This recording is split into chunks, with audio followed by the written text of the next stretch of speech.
नमस्कार, मैं सत्येंद्र सिंह स्वागत करता हूं देवांश एस्ट्रो पर। आपका भाग्य ग्रह साथ नहीं दे रहा आपका, मतलब आप परेशान हैं सारी चीज़ों को करने के बावजूद भी, सारे एफर्ट डालने के बाद, सारे एग्जाम्स देने के बाद, सारे कंपटीशन को फेस करने के बाद और सारे बिजनेस करने के बाद भी आप कहीं न कहीं से ट्रबल या परेशानी में हैं। तो आखिर ऐसी क्या चीज़ है जो आपको परेशान कर रही है? आपका नवा घर कहीं न कहीं से वो अफेक्टेड है या दुष्प्रभावित है। ध्यान रखिएगा, कुंडली का नवा घर, आप अगर इसको अभी आप एंटी क्लॉकवाइज में अगर देखूंगा तो ये नवा घर यहाँ आता है। 9th हाउस ऐसा बोला जाता है कि आपका भाग्य स्थान है, मतलब आपका लक, फॉर्च्यून, आपकी लाइफ में आपके एंसेस्टर्स का जितना आशीर्वाद है, आपके पूर्वजों का जितना आशीर्वाद है, सब यही 9th हाउस से ही जज किया जाता है। आप यहाँ से देखिएगा, काउंट करिएगा, 1st, 2nd, 3rd, 4th, 5th, 6th, 7th, 8th, 9th, 1 2 3 4 5 6 7 8 9, ये नवा घर, 9th हाउस, ये नवा घर। ये देखिए, ये आपके भाग्य का स्थान है, मतलब ये यहीं से आपके पूरे हॉरोस्कोप का, आपकी पूरी लाइफ का भाग्य यहीं से जज किया जाता है। और अगर किसी भी व्यक्ति का भाग्य स्थान अगर कमजोर हुआ तो पूरी लाइफ चाहे जितना स्ट्रगल करता रहे, उसको परेशानियां बनी रहेगी, पूरी लाइफ खत्म हो जाती है। बहुत सारे लोगों के चार्ट में डिस्कस के लिए आते रहते हैं, मतलब वो कहते हैं मैंने ये भी किया, वह भी किया, सब कुछ कर लिया, लेकिन लाइफ में एक जो बेटरमेंट या फिर लोगों को एक आराम से चीज़ें मिल जाती हैं, उनको मिली नहीं पूरी लाइफ, और वो उनकी लाइफ खत्म भी हो गई। तो आप समझिए 9th हाउस सबसे पहले वो अफ्लिक्टेड होता कैसे है। आपके एंसेस्टर्स जो है, आपके पूर्वज जो 2-3 पीढ़ी के पहले के लोग हैं, अगर उन्होंने कोई गलतियां की होती है, किसी के साथ बेईमानी चीटिंग की होती है, तो वो आपके चार्ट में आके रिफ्लेक्ट होता है।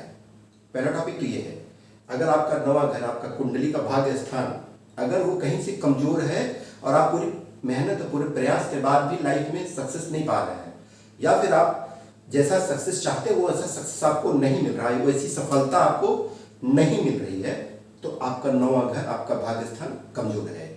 तो भाग्य स्थान को समझिए, यहाँ से क्या क्या, सबसे पहले क्या क्या देखा जाता है। इस कुंडली के नवे घर से आपका फॉर्च्यून, मतलब आपका भाग्य, आपके पूर्वजों की कृपा, आप किस धर्म को फॉलो करते हैं, आपका रिलीजन, आपका कौन गुरु है, आपकी हायर एजुकेशन, मतलब उच्च शिक्षा आप जो भी ग्रहण करते हैं, वो 9th हाउस से देखी जाती है। इसीलिए नवे घर से ही जितने जजेस बनते हैं, जितने प्रोफेसर्स बनते हैं, और जो भी टॉप क्लास के मिनिस्टर्स बनते हैं, मतलब जो किचन कैबिनेट बैठते हैं, वो 9th हाउस से ही जज किए जाते हैं। तो 9th हाउस को आप समझ लीजिए कि जो भी टॉप मोस्ट, जो बड़े पदों पर बैठते हैं, जजेस हैं, प्रोफेसर्स हैं, या फिर जो टॉप क्लास के ऐसे लीडर्स जो एक बड़ी चीज़ों को गवर्न करते हैं, वो 9th हाउस से जज किए जाते हैं। तो ये, और आपकी लाइफ में जो भी लॉन्ग ट्रेवल, मतलब आप जितना लॉन्ग ट्रेवल करते हैं, 1000 किलोमीटर के अबव के ट्रेवल को जनरली लॉन्ग ट्रेवल आप मान सकते हैं। मतलब लंबी दूरी या फिर लंबी धार्मिक यात्राएं सब नवे घर से देखी जाती हैं। इसीलिए जब नवा घर एक्टिवेट होता है, जब भी हमेशा कम से कम हाउसेज एक्टिवेट होते रहते हैं। फॉर एग्जाम्पल, जैसे जिसका भी समय कैंसर साइन होगा, कर्क लग्न जिनका भी होगा, अब कर्क लग्न में इस समय बृहस्पति लग्न में आए हुए हैं, उच्च के हो चुके हैं, और उनकी नई दृष्टि आ रही 9th हाउस पर, तो जाहिर सी बात है जिनका भी कर्क लग्न होगा, आप देखिएगा उनके अभी इस 5 महीनों के कार्यकाल में 31 अक्टूबर तक यहाँ रहने हैं, तो उनके लाइफ में आप देखिएगा कहीं न कहीं से लंबी धार्मिक यात्रा की प्रोग्रामिंग बननी स्टार्ट हो गई होगी, या फिर उनके अंदर विचारों के लेवल आप देखिएगा ऊंचाई आ रही होगी, उनकी क्लैरिटी ज़्यादा, मतलब उनके विचारों में क्लैरिटी आ रही होगी। जो भी अभी तक वो निगेटिव थे, वो पॉजिटिव उनको समझ में आने लगेगी बातें। तो ये 9th हाउस को अच्छा रखना सबसे जरूरी माना जाता है, क्योंकि पूरी कुंडली आपसे यहीं से रेगुलेट होती है। अब ऐसा माना जाता है एस्ट्रोलॉजी में कि 9th हाउस अगर आपके भाग्य का ताला है, तो उसकी चाबी 3rd हाउस है, मतलब आपके भाग्य के ताले की चाबी यहाँ 3rd हाउस से देखी जाती है, क्योंकि यहाँ से 7th दृष्टि सीधा 9th हाउस में जाती है। ये 3rd हाउस है आपका, ठीक है। अब 3rd हाउस जनरली होता क्या है, 3rd हाउस आप अपनी लाइफ में किसी भी चीज के लिए, किसी भी प्रोफेशन के लिए, किसी भी काम के लिए, या फिर किसी भी लड़ाई झगड़े के लिए जो भी आप एफर्ट डालते हैं, मतलब आप अपनी लाइफ में हर किसी भी काम के लिए कोई भी प्रयास, कोई भी एफर्ट करते हैं, वो 3rd हाउस से जज किया जाता है। तो जब 9th हाउस अच्छा रहता है, आपके प्रयास सफल भी होते हैं, या फिर ऐसा कह सकते हैं कि जब आप पूरी मेहनत से, पूरी शिद्दत से, पूरी ईमानदारी से प्रयास करते हैं, तो आपका भाग्य स्थान भी चमकता है। तो ये दोनों घर तीसरा घर और नवा घर। ये देखिए शॉर्ट ट्रेवल का है, ये लॉन्ग ट्रेवल का है। ये देखिए ये आप बुक राइटिंग करते हैं, ये थर्ड हाउस से देखा जाता है। लेकिन अगर बुक का प्रकाशन जब आप करते हैं, मतलब उसको पब्लिश करते हैं, तो वो 9th हाउस से जज किया जाता है। मतलब ये दोनों घर आपस में इंटरलिंक है, ध्यान रखिएगा चार्ट में। तो थर्ड हाउस को भी उतना ही अच्छा रखना जरूरी जितना 9th हाउस।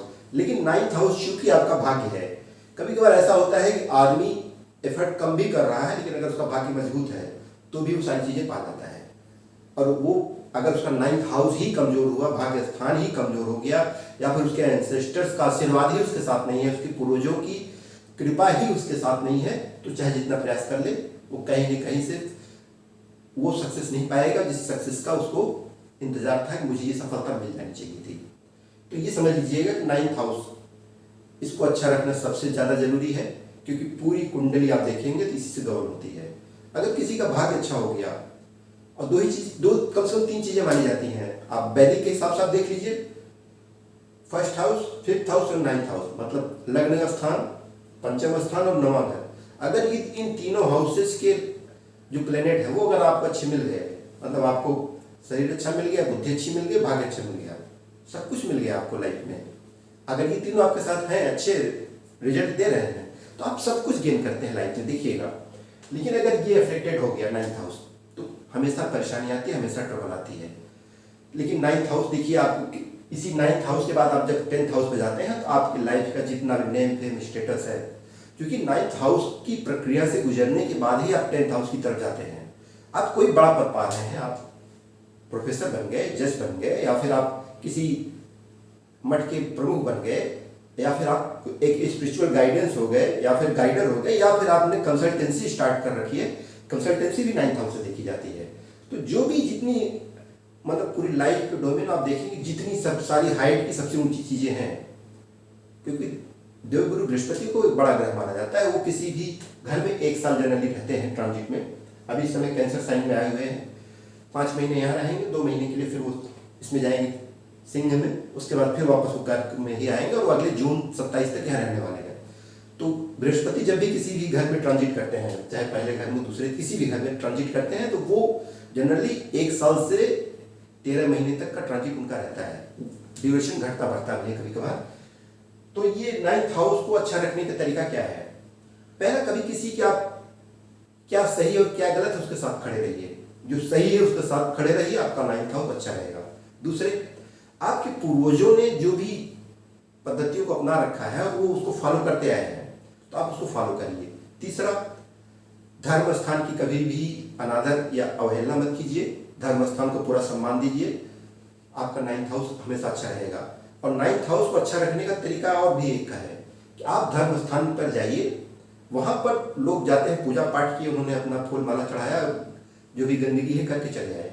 आप जाइए, उसकी सफाई करिए, और चुपचाप सफाई करके रोज मत्था टेक के चले आइए। आपका 9th house daily to daily देखिएगा वो अपलिफ्ट होने लगता है। 9th हाउस को और अच्छा रखने का तरीका, गंगा स्नान करिए, लोगों की भलाई के लिए आप प्रयास करिए, और लोगों के प्रति अच्छे विचार रखिए। कभी कभार क्या होता है ना कि आप अपने किसी भी लाइफ के डोमेन में अगर फेल हो रहे होते हैं, तो आपके अंदर एक चिड़चिड़ापन आता है, और आप लोगों के लिए भी अच्छे भाव नहीं रख पाते हैं, उससे आपका 9th हाउस डैमेज होने लगता है। अब 9th हाउस में कौन प्लेनेट या कौन से ग्रह हैं जो अच्छे रिजल्ट देते हैं? जनरली ऐसा माना जाता है कि ये नवा घर बृहस्पति का पक्का घर माना जाता है। मतलब बृहस्पति की द बेस्ट प्लेसमेंट, अगर जुपिटर की बेस्ट प्लेसमेंट अगर आप देखिए तो 9th हाउस है। क्योंकि यहाँ से आप देखेंगे, अगर यहाँ बृहस्पति बैठ गया, अगर जुपिटर यहाँ सिटेड है 9th हाउस में, इसकी 5वीं दृष्टि आपके लग्न भाव पर जा रही है, मतलब आपका शरीर, आपका हेल्थ अच्छा रहेगा ऑल ओवर। उसकी 7वीं दृष्टि 3rd हाउस पर जा रही है, मतलब आपका कम्युनिकेशन स्किल अच्छा रहेगा। आप जो भी बोलेंगे, कम से कम वो किसी के लिए नुकसानदायक नहीं बोलेंगे, आप उसकी भलाई के लिए ही बात करेंगे। आपके अपने पड़ोसियों संबंध अच्छे रहेंगे, और आपकी लाइफ में आपको अच्छे एफर्ट करने के लिए जुपिटर हमेशा यहाँ से प्रमोट करता रहेगा। और 9वीं दृष्टि जुपिटर की या बृहस्पति की 9वीं दृष्टि आपके 5th हाउस पाएगी, मतलब आपके पूर्व पुण्य को हमेशा बृहस्पति देव एक्टिवेट करते रहेंगे। और जिसका बृहस्पति अगर 9वें घर में आता है, वो कम से कम अपनी चाइल्ड या अपनी संतान को लेकर कभी दुखी नहीं रहता है। सारे लोगों के चार्ट पर एकदम क्लियर कट देखा गया है, वो अपनी कम से कम अपने आने वाली जनरेशन या अपने बच्चों से दुखी नहीं रहता। क्योंकि इसकी 9th दृष्टि, जुपिटर की 9th दृष्टि ना, ये पूरा अमृत है, गंगा जल समझ लीजिए। बृहस्पति देव की जहां भी दृष्टियां जाती हैं वहां पर समझ लीजिए कि आपको उस घर में मतलब डिवाइन एनर्जी या फिर बृहस्पति देव गंगा जल छिड़क देते हैं, एक डिवाइन एनर्जी आके वहां पर ब्लेस्ड हो जाती है। सेकंड हाउस में रहता है 6, 8 और 10 पर जाती है दृष्टि। ऐसे ही सारी दृष्टियां बृहस्पति देव की चलती हैं। तो 9th हाउस में Brihaspati the best placement, Jupiter की सबसे अच्छी प्लेसमेंट 9th हाउस है। यहाँ से इनकी दृष्टियां फिर यहाँ पर आती है लग्न पर, 7th यहाँ आती है, 9th यहाँ आती है। तो बृहस्पति देव अगर यहाँ पर है तो अपने पिता का सम्मान करिएगा, अपने धर्म, अपने रिलीजन, अपने गुरुओं का सम्मान करिएगा। जिन टीचर्स ने आपको पढ़ाया और वो कभी भी मिलते हैं, आप झुक के उनका पैर छू के आशीर्वाद दीजिए। आपका 9th हाउस कम से कम धर्म स्थान हमेशा एक्टिवेट रहेगा। अगर यहाँ बृहस्पति हो 9वें घर में तो ऐसा बोला जाता है कभी भी किसी उजड़ी जगह पर जहाँ पर मंदिर कभी हुआ करते थे लेकिन अब वहाँ पूजा नहीं होती है, वहाँ मत जाइएगा, नहीं तो आपका जुपिटर अच्छे रिजल्ट देना बंद कर देगा, ध्यान रखिएगा। 9th हाउस में अगर बृहस्पति है तो आप जितनी ज़्यादा मंदिर जाते हैं, जितनी ज़्यादा मंदिर जाते हैं उतनी ज़्यादा आपको लाभ होता चला जाता है। आप गंगा स्नान करते हैं, आपको लाभ होता चला जाता है। आप गुरुओं का, अपने बड़ों का सम्मान करते हैं, अपने पिता से संबंध अच्छे रखते हैं, बृहस्पति यहाँ पर द बेस्ट रिजल्ट देता है। सेकंड नंबर पर यहाँ पर सूर्य को भी अच्छा माना जाता है क्योंकि सन आपका नेचुरल आत्मकार का है, सूर्य आपका नेचुरल आत्मकार का है। तो यहाँ पर सूर्य रहने पर भी व्यक्ति क्या है कि नेम फेम वाला बनता है, वो उसके अंदर की जो जितनी स्पिरिचुअल ग्रोथ है वो बहुत ज़्यादा हाई लेवल तक की आती है क्योंकि सूर्य हमेशा आत्मा के प्रकाश को जागृत करता है। थर्ड नंबर पर यहाँ पर अगर चंद्रमा है तो वो भी अच्छे रिजल्ट देता है। अगर वो कहीं से अफ्लिक्टेड या फिर कहीं से वो दुष्प्रभावित नहीं है तो चंद्रमा पे अच्छे रिजल्ट देता है। बुध यहाँ पर कम से कम दोनों तरह के रिजल्ट देता है। बुध कभी कभार अच्छे भी रिजल्ट देता है, आपको एक टॉप क्लास का मैथमेटिशियन बनाता है। अगर बुध यहाँ पर है तो अच्छा गणितज्ञ आपको बनाता है। हालांकि बुध यहाँ रहने पर ऐसा माना जाता है कि वह धर्म के प्रति उतना झुकाव नहीं रखता है जितना रखना चाहिए। अब चूंकि ये धर्म का घर है, भाग्य का स्थान है, आपके एंसेस्टर्स, आपके पूर्वजों ने क्या अच्छा किया है, क्या बुरा किया है, वो आपके 9th हाउस में, आपके चार्ट में दिखेगा ही दिखेगा। इसीलिए ऐसा बोला जाता है कि आपके पूर्वजों ने अगर कुछ पुण्य कर्म किए हैं उसका रिजल्ट आपको मिलेगा, दूसरी तीसरी पीढ़ियों तक मिलता है। और आने वाली पीढ़ी के लिए तो आप खुद, आपकी जो नेक्स्ट जनरेशन आने वाली है, सेकंड या थर्ड जनरेशन, उनके पूर्वज आप हैं। मतलब आप भी एक एंसेस्टर्स अभी इस धरती पर चल रहे हैं। इसीलिए कहा जाता है कि अपने कर्म को हमेशा अच्छा रखिएगा। कम से कम आपके व्यवहार से, आपके एक्ट से किसी का नुकसान नहीं होना चाहिए, या फिर आपके अंदर बाय इंटेंट ऐसा कोई फीलिंग नहीं होना चाहिए कि आप किसी का हार्म करें, किसी को नुकसान करें। आप किसी को धमका रहे हैं, उसकी जमीन हड़प रहे हैं, या फिर उसके कारोबार को नुकसान कर रहे हैं, या फिर उसके जॉब को नुकसान कर रहे हैं, जॉब छोड़ के जा रहा है, आप उसको दबाव बना रहे हैं, तो जाहिर सी बात है कि जब आपका 9th हाउस का टाइम पीरियड आएगा तो सारी चीज़ें हिसाब बराबर हो जाती हैं। या फिर आपकी आने वाली जनरेशन, मतलब आप भी आप एंसेस्टर्स हैं अपनी आने वाली नेक्स्ट जनरेशन के, वो भुगतान करेगी। हालांकि लोग कहते हैं कि आने वाला क्या है कौन देखा है, लेकिन सब कुछ दिखता है। आपका चार्ट जो आज मिला है, आज आप फाइट कर रहे हैं या फिर लड़ रहे हैं, उसके बाद भी हार रहे हैं, द बेस्ट रिजल्ट आप जो चाहिए नहीं पा रहे हैं, यह आपका भाग्य स्थान कमजोर है। तो भाग्य स्थान को हमेशा अच्छा रखिए। कम से कम 3-4 चीजें मैं प्रेरित करना चाहूंगा, बताना चाहूंगा। सबसे पहले, जो भी धर्म स्थान है, किसी भी धर्म के हो, मंदिर है, चर्च है, गुरुद्वारा है, कुछ भी है, वहां पर जब भी वहां से जाइए आप प्रणाम करके जाइएगा। वो भले आप उस धर्म के मानने वाले हों या ना हो, हर धर्म को सम्मान देना है। 9th हाउस आपका एक्टिवेट रहेगा। दूसरे, जिन भी टीचरों ने या फिर जिन गुरुओं ने आपको पढ़ाया है उनको जितनी ज्यादा रिस्पेक्ट देंगे, 9th हाउस अच्छा रहेगा। अपने फादर से संबंध अच्छे रखेंगे, 9th हाउस अच्छा रहेगा।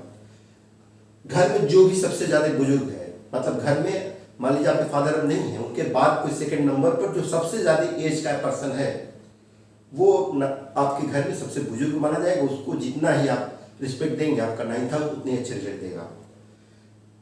5वां है, आप कभी भी किसी के प्रति न तो नैरो इंटेंट रखिए, न ही उसके प्रति कोई दुर्भावना रखिए। मतलब आपने केतु को बैलेंस रखिए, जुपिटर हमेशा बैलेंस रहेगा। केतु आपका इंटेंट है ना, आप किसी के प्रति क्या सोच रखते हैं, क्या फीलिंग्स रखते हैं, या फिर उसके लिए क्या शब्द आप यूज करते हैं। ये देखिए, शब्द यूज करने का टॉपिक मैं क्यों कह रहा हूँ। ये 9th हाउस 7 दृष्टियां, अगर यहाँ कोई प्लेनेट है और नहीं है तो भी, मान लेते हैं कोई ग्रह नहीं बैठा है, यहाँ 3rd हाउस से कोई प्लेनेट बैठा है, उसकी दृष्टि यहाँ आ रही है, सेवन दृष्टि हर ग्रह को मिली है, उसकी दृष्टि तो आ रही है ना, उसकी दृष्टि आपके भाग्य को जगाने का कार्य करती है। ये ध्यान रखिएगा, कुंडली में कोई घर हो, 12 घर है, 9 प्लेनेट है, अगर कोई भी घर खाली भी है, वहां कोई ग्रह नहीं बैठा है, तो ये ध्यान रखिएगा उसके ठीक अपोजिट में, उसके 7th हाउस में कोई भी अगर ग्रह बैठा है तो ये ध्यान रखिएगा वो आपके उस घर को देख रहा है और आपकी हर गतिविधि को वो कम से कम वो अच्छा या बुरा करने की पूरी क्षमता है, ताकत रखता है। तो 3rd हाउस में कोई प्लेनेट होगा अगर वो 9th हाउस पर दृष्टि डालेगा, इसीलिए कहा जाता है कि 3rd हाउस आप अपने पड़ोसियों संबंध अच्छे रखिए, अपनी कम्युनिकेशन अच्छी रखिए। तो इसलिए कहा जाता है किसी के प्रति अगर आप दुर्भावना से बात करते हैं, उसके प्रति कुछ गलत शब्दों का इस्तेमाल करते हैं, तो ये 3rd हाउस कम्युनिकेशन का है ना, कम्युनिकेशन बिगड़ता है। जब कम्युनिकेशन बिगड़ता है लोगों के संबंध खराब होते हैं, आपका मिसफॉर्चून मतलब आपका दुर्भाग्य आपका पीछा शुरू करता है, मतलब आपने जो पुण्य कमाए भी हैं वो भी आप गंवाना शुरू करते हैं। इसलिए ऐसा बोला जाता है कि मरकरी को, अपने शब्दों को, मरकरी आपके शब्द हैं, आपके टोन है, आप जो बात करते हैं, आप कम्युनिकेट कर रहे हैं, किसी को कुछ भी कह रहे हैं अच्छा या बुरा, उनको हमेशा पॉजिटिव वे में बात करिएगा, ध्यान रखिएगा। आप किसी के लिए अगर निगेटिव वर्ड इस्तेमाल कर रहे हैं ना, वो कभी कभार रिफ्लेक्ट होते हैं और इस कम से कम इस वायुमंडल में आपके हर शब्द चलते रहते हैं। वो आप मंत्रा चैंटिंग जब करते हैं, मंगल से सारे मंत्रों को देखा जाता है, तो वो मंत्र कहीं गायब थोड़ी हो जाते हैं, वो मंत्र इस यूनिवर्स में तैर रहे हैं। आप जो भी आप शब्द बोल रहे हैं इस यूनिवर्स में हैं, आपके एंसेस्टर्स ने भी कुछ बोला है, आपके पूर्वजों ने भी किसी को कुछ बोला है, किसी के साथ गाली गलौज मारपीट की है, वो वर्ड आज भी गूंज रहे हैं, इसी यूनिवर्स में है। इसी वजह से आपके चार्ट में 9th हाउस अच्छा या खराब मिलता है। इसलिए ध्यान रखिएगा कि आपके पूर्वजों ने क्या अच्छा किया था या क्या बुरा किया था, क्योंकि आपने उनको न देखा था ना, आप उसके रिस्पॉन्सिबल थे, लेकिन उसका भुगतान आपको करना पड़ रहा है। अच्छा भी मिल रहा होगा, खराब भी मिल रहा होगा, आई डोंट नो, लेकिन आप वर्तमान में अभी जो आप प्रेजेंट है धरती पर, आप अपने आने वाली जो जनरेशन है, 2nd या 3rd जनरेशन, उसके आप एंसेस्टर स्वयं हैं। तो आप अपने हाथों से कम ऐसे कर्म मत गंदे करिएगा या खराब करिएगा कि आने वाली जो पीढ़ियां आपकी हैं उनका 9th हाउस खराब हो जाए या अफेक्टेड हो जाए। तो यहाँ पर जनरली बृहस्पति, सूर्य, चंद्रमा और बुध ये जनरली अच्छे रिजल्ट दे जाते हैं। शुक्र भी यहाँ पर अच्छे रिजल्ट दे जाता है, लेकिन शुक्र चूंकि वो भोग विलास और लग्जरी का प्लेनेट है, तो उसमें कई कंडीशंस हैं, वो चार्ट में और प्लेनेट पर डिपेंड करता है। बाकी यहाँ पर राहु केतु शनि उतने अच्छे रिजल्ट नहीं दे पाते। शनि हालांकि बड़ा कोल्ड प्लेनेट है, वो बड़े आराम से रिजल्ट देता है। शनि क्योंकि न्यायाधीश भी है, वो अगर अच्छा हो जाता है तो वो बड़े अच्छे रिजल्ट भी दे देता है। अब वो सारी प्लेनेट की कंडीशन डिपेंड करता है कि वो अफ्लेक्टेड है कि नॉन अफ्लेक्टेड है, शुभ दृष्टि किसी ग्रह की आ रही है कि अशुभ दृष्टि आ रही है, और उसके आगे कौन है, उनके पीछे कौन है, ये सारी चीज़ें बहुत काउंट करती हैं। चार्ट को देखने का एक मात्र माध्यम नहीं है कि कौन सा ग्रह किस भाव में बैठ गया है आपकी कुंडली के, उससे पूरा चार्ट कभी डिस्क्राइब नहीं होता है, ध्यान रखिएगा। अब ये एक सिंपल से वीडियो में सारी चीज़ें क्लैरिफाई नहीं हो सकती हैं। आप जो पूरी चार्ट को देते हैं ना, चार्ट में आपका कौन सा ग्रह किस घर में बैठा है, उसकी दृष्टि कहाँ जा रही है, उसके आगे कौन है, पीछे कौन है, उसकी डिग्री कितनी है, वो आपके चार्ट में तब प्रॉपर रिफ्लेक्ट होता है। कई लोग वीडियो में कमेंट नीचे डाल देते हैं कि ये रहने पर ऐसा कैसे हो जाएगा। देखिए, एक यहाँ 9th हाउस मान लीजिए आपका जुपिटर है, लेकिन वो कहीं से अफ्लेक्टेड है या फिर उसको सपोर्ट नहीं मिल रहा है। हालांकि जुपिटर ऑलरेडी सपोर्ट मिले या न मिले, वो अपनी दृष्टि खुद डाल के, जुपिटर की जहाँ दृष्टियाँ जाती हैं, मतलब बृहस्पति की केवल दृष्टियाँ जहाँ पड़ जाती हैं वहाँ पर गंगा जल या डिवाइन एनर्जी आ ही जाती है। बृहस्पति जहाँ बैठते हैं वहाँ पर भले अच्छे रिजल्ट में दे रहे हो, लेकिन उनकी दृष्टियाँ जहाँ भी जाती हैं, उनकी 5वीं दृष्टि, उनकी 7वीं दृष्टि, उनकी 9वीं दृष्टि जहाँ भी जाती है, चाहे जिस घर में बैठ के, उस घर पर गंगा जल छिड़क दिया जाता है, ऐसा माना जाता है। ये ध्यान रखिएगा। जुपिटर को हमेशा अच्छा रखिए, मंदिर की साफ सफाई कीजिए। अगर 9th हाउस किसी का भी अफ्लेक्टेड है, वो भाग्य से पिट रहा है, मान लेते हैं भाग्य उसका सपोर्ट नहीं कर रहा है, वो बहुत प्रयास कर रहा है, मतलब पूरे प्रयास करने के बाद भी वो सेलेक्ट नहीं हो पा रहा है, जॉब नहीं पा रहा है, या फिर कैरियर में जितनी ताकत झोंक देने के बाद भी वो असफल है, अगर आपको एक रेमेडी दे दे रहा हूँ, आप मंदिर डेली जाइए, मंदिर की साफ सफाई करिए, मत्था टेकिए, चुपचाप चले आइए। इसको कंटिन्यू आप कम से कम 3 महीने, 4 महीने, 5 महीने कीजिए, आपको रिजल्ट देखिएगा, मिलने लगेंगे। दूसरे, किसी के प्रति हमेशा जब भी रखिएगा ना, एक गुड फीलिंग रखिएगा, मतलब कभी भी किसी के लिए नेगेटिव फीलिंग कभी रखिएगा ही मत कि हम इसको बर्बाद कर देंगे या फिर इसको हम ये कर देंगे, ऐसे कोई फीलिंग मत रखिएगा। क्योंकि आप जो फीलिंग रखते हैं ना, वो सारी फीलिंग कभी कभार रिटर्न आ जाती हैं। अगला उसको एक्सेप्ट नहीं किया ना, सारी चीज फीलिंग रिटर्न आ जाती है और वो आपको हिट करके जाती हैं। आपके एक एक शब्द इस पूरे इस वायुमंडल में तैर रहे हैं, वाइब्रेशन हमेशा चलती रहती है, वो आपको हिट करके जाती हैं। इसीलिए जब भी करिए, इस देश के लिए, समाज के लिए, परिवार के लिए, लोगों के लिए अच्छा करने की कोशिश करिएगा। 9th हाउस हमेशा अच्छा रहेगा। अपने भाग्य को जगाइए। और अगर आपको चार्ट को डिस्कस कराना है या फिर कोई कंसल्टेंसी चाहिए, क्योंकि 9th हाउस से ही कंसल्टेंसी भी होती है। मैं ऑलरेडी हायर एजुकेशन में भी हूँ, कंसल्टेंसी में भी हूँ, और ईश्वर की कृपा से मानता हूँ कि ज्योतिष ने मुझे खुद सेलेक्ट किया है। मैं मतलब अभी उसमें छोटा सा विद्यार्थी हूँ, मतलब पूरी लाइफ अगर पढ़ता हूँ तो भी ज्योतिष कम पड़ेगा। इसको मैं विनम्रता से स्वीकार करता हूँ। ज्योतिष क्योंकि ये 10-15 सालों की जर्नी से नहीं पूरा हो सकता है पूरी लाइफ आप इसको पढ़ते ही रहे तो भी लगेगा कभी कुछ नहीं जानता है। वही हालत मेरी भी है।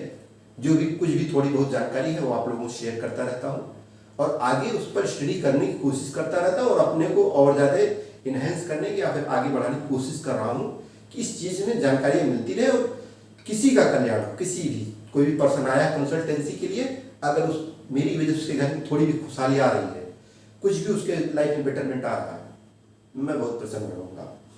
That's all. आपने इस वीडियो को टाइम दिया। वीडियो को लाइक और शेयर करिए। हम वीडियो पर अच्छे कंटेंट देते रहेंगे, कोशिश करते रहेंगे, क्योंकि अभी आदमी का एक स्ट्रगलिंग फेज होता है। उस स्ट्रगलिंग फेज से मैं भी गुजर रहा हूँ। आने वाले टाइम में आप देखिएगा जब 2026 खत्म होने वाला हो रहा होगा और 2027 आने वाला होगा, आप देखिएगा यही चैनल आपकी आशीर्वाद और ईश्वर की कृपा से एक बड़े प्लेटफॉर्म पर नजर आएगा। ध्यान रखिएगा, क्योंकि ईश्वर की कृपा भी महसूस होती है और लोगों का आशीर्वाद भी महसूस होता है। That's all. जय श्री राम।